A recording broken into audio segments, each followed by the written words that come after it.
I was in like 7th grade. I was running late to my 7th period class, coming from like PE, going to my history class. And I always used to bring a Walkman, which was like a little tape radio player back in the day. And I remember I was listening to the radio and they played Cameron, Oh Boy. You ever heard this song? Hell yeah. And it was my first time hearing it. And I stopped and I listened to the whole song. It was late to class. And as soon as I heard it, I went straight to class and I told my 3 friends, like, yo, we gonna rap for real now. Because we had been kind of into it, but we didn't really like, it was like kind of like fun. But something about that song just really inspired me, like, yo, we can do this. I feel like most of my high school time, I was probably going harder in the punk than like anything. Even though I was still rapping as like my main music thing, what I listened to in my spare time was pretty much only punk. I would say it was like 70% punk and then the rest rap and everything else, you know what I mean? I love the hardcore thing like Bad Brains and Black Flag, and I like Public Image Limited, and I love the Ramones. Like mostly old punk stuff, like 70s punk, 80s punk. As far as rap, I was really big on Bay Area rap, like E40 and Mac Dre, and I love native tongue stuff like De La Soul, Tribe Called Quest. I actually named my first group back in high school after a Tribe Called Quest album. Like group name was called the Low Ends, which is kind of corny now probably, but I remember going to Quiznos once, and like the names like dawned on me. I was like, yo, that's us. We are the Low Ends. Riding around the city, just touched down in LA, dancing like I'm getting coming straight up out the trade. That's McGregor Park, straight out Third Ward. I'll meet a boulevard, H-Town to LA.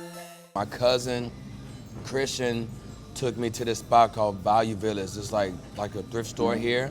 And I would go to like the thrift stores in like the Montrose area, which is like a hipster, like alternative, weird area for like white folks here in Houston. Cause that was the only area that I knew that had a thrift store. But all the thrift stores there were kind of like, it would be like a band shirt and it would be like $50. Like, it was kind of corny to me. But I'd go like Value Village and I'd find Mad Polo and like Nautica or Yves Saint Laurent, like just crazy stuff that was more of my style, because I was really into dressing like, not like preppy, but I was into like polo and stuff, because I was also kind of like a cool and like rap thing, because like Kanye West was like mad popular and shit, you know what I mean? So once I really started finding out about the deeper thrifting that had more of my own style, that is when I really just ran with it. Screw died in 2000. So when I was a kid, Screw was still like a relevant thing. Like I remember, rap was so big here. Everybody knew somebody that knew Screw or worked for Rap A Lot. Like I have this old school Rap A Lot Big Mike shirt, and I got it because my grandma's nurse was friends with Rap A Lot folks back in '98, and she got it for me when the album came out.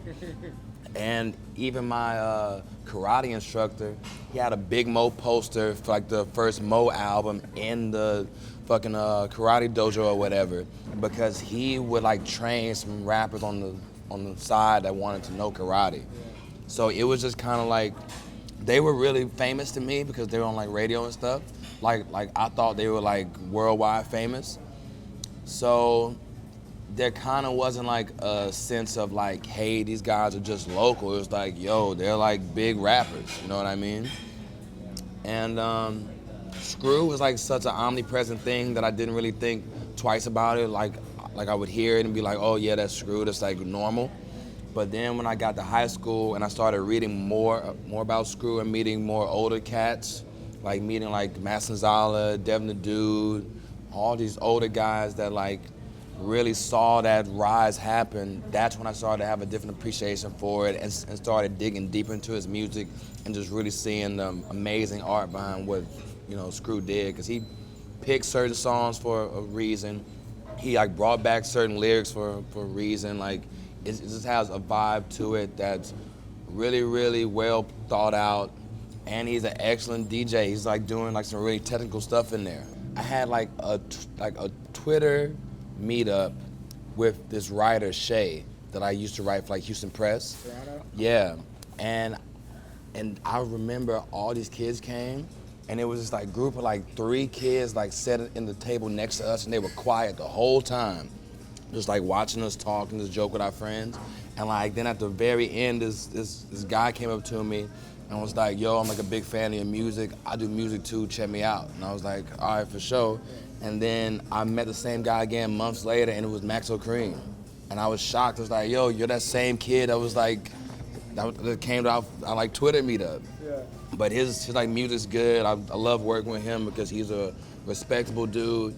And you know, to be honest, I like really prefer to work with like artists that are like kind of more on like a street rap tip or a gangster rap tip or whatever you call it, because I think that they handle their business better. They're more about their business. They're like not all full of the ego BS. You know what I mean? They like treat music with like respect, and if they respect you, then it's gonna be official. You know what I mean? Like I'd rather deal with like artists that can just act like G's. You know what I mean? Like just go in, get it done with some honor, and not have the BS attached to it. Because lots of artists that aren't on that gangster stuff or on that street stuff, like a lot of the swag rappers or like the backpack rappers, they the most full of shit, in my opinion. McGregor Park, come on down. McGregor Park, grooving on a Sunday, the sweetest park, nigga, let's have a fun day. Just got a fresh fade, Frenchies on my plate. McGregor on Sunday, McGregor on Sunday. McGregor Park, grooving on a Sunday, the sweetest park, nigga, let's have a fun day. Just got a fresh fade, Frenchies on my plate. McGregor on Sunday, McGregor on Sunday. Like my sound is really like interesting, and I always get that question, but I always feel like it's hard to answer because I think every artist in like their mind thinks that they're doing something different than what the public thinks. You know what I mean? Like if you ask like the Ramones back in the day, they would say that they're being a pop group. They're like making music that's like radio, bubblegum music, right? But to the outsider, it's like really distorted and loud, even though it has those like pop elements to it. So it feels like it's something new, but in that artist's mind, they're aiming for like something different. And I'm the same way when I'm making songs. Some of the time when I'm making a song, I'm like thinking about my like favorite artist or an artist that I really look up to, and I kind of want to get in that vibe. But when it comes out, when it flows through me, it's something totally different. I like heard this quote once that influence isn't really coming up with like a new idea. It's like taking somebody's old idea and then letting it filter through your new mind, and it naturally just like comes out as some new thing. You know what I mean? So that's really how I feel when like I'm approaching music. Like when I'm making an album, I'm like thinking, yo, I kind of want to like be like this or like this. And every time, no one ever agrees that it is what it is. We call my shit vegan fuzz, my style. That's your genre. Gotta meet tomorrow morning with the label. Let's set the angle. You see that I'm the truth and not a fable. Gotta call by my guys, that's a green man. I'm able to run a stable to be my little man. I love you, share what is good and bad. But you know what? I'm glad that I grew up a smart ass. Black boy, nigga, that boy with the throne. Then I'm checking on with a song to a phone. It was steady rhyme, it's always up in my mode. And time after time, I just say from my mind. Sorry, I'm just feeling this one. If you're feeling the spirit, power up and get with it, because it is what it is, and it was what it was. If you just do what you do, then life just does what it does. What?